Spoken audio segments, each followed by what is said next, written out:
Hello viewers, আশা করি আপনারা সবাই ভালো আছেন। তো আজকে আমি যে ভিডিওটি নিয়ে চলে এসেছি, আজকের ভিডিওতে আমরা আলোচনা করব কবুতরকে বা কবুতরের বাচ্চাকে আপনারা কিভাবে সহজ উপায়ে, একদম সহজ উপায়ে আপনারা পোষ মানাবেন। মাত্র 2টা কাজ। এই 2টা কাজ যদি আপনারা করতে পারেন বা এই 2টা কাজ যদি আপনারা করেন, তাহলে আপনার কবুতর 10 দিনের মধ্যে বা এর থেকেও যদি আপনারা ভালোভাবে কাজ 2টা করতে পারেন, তাহলে আপনার কবুতর 4 থেকে 5 দিনের মধ্যে আপনার কবুতর একদম আপনার পোষ মেনে যাবে বা কবুতরটি একদম শিকারি কবুতরে তৈরি হয়ে যাবে বা শিকারি কবুতরে পরিণত হবে। তো ভিউয়ার্স, এর জন্য আপনাদের সর্বপ্রথম যে কাজটি করতে হবে সেটি হচ্ছে, আপনারা যে কোনো একটা ভালো জাতের বা ভালো কালার হবে বড় হলে সেরকম একটা কবুতর থেকে, এক পেয়ার কবুতর থেকে একটা নর বাচ্চা নিয়ে নেবেন। বাচ্চাটা বয়স হবে 10 থেকে 12 দিন, সর্বোচ্চ গেলে 15 দিন।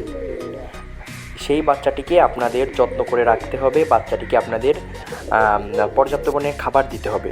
নাম্বার 1 যে কাজটা আপনারা করবেন, আপনারা কবুতরকে ছোলা খাওয়াবেন। প্রথমত এনে আপনারা কবুতরকে মিক্স খাবারটা খাওয়াবেন, যেহেতু বাচ্চাটা ছোট থাকবে। মিক্স খাবারটা খাওয়ানোর পরে আপনারা বাচ্চাকে ছোলা দিবেন এবং ছোলাটা রাত্রে ভিজিয়ে রাখবেন।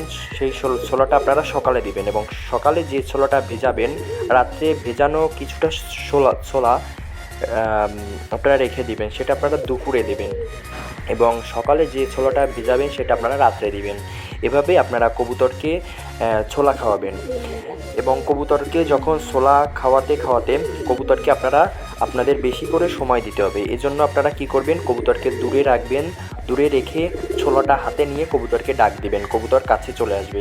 এভাবেই আপনাদের কবুতর আপনার পোষ মানবে বা কবুতর শিকারি হয়ে যাবে।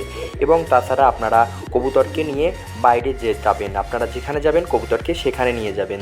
তো এইভাবেই আপনারা একটা সহজ পদ্ধতিতে এই 2টা কাজ করেই আপনারা কবুতরকে পোষ মানাতে পারবেন। তো আজকের ভিডিওটি এই পর্যন্তই। পরবর্তীতে আমরা আরও একটি নতুন ভিডিও নিয়ে চলে আসবো পিয়াল টেডি লফটের পক্ষ থেকে।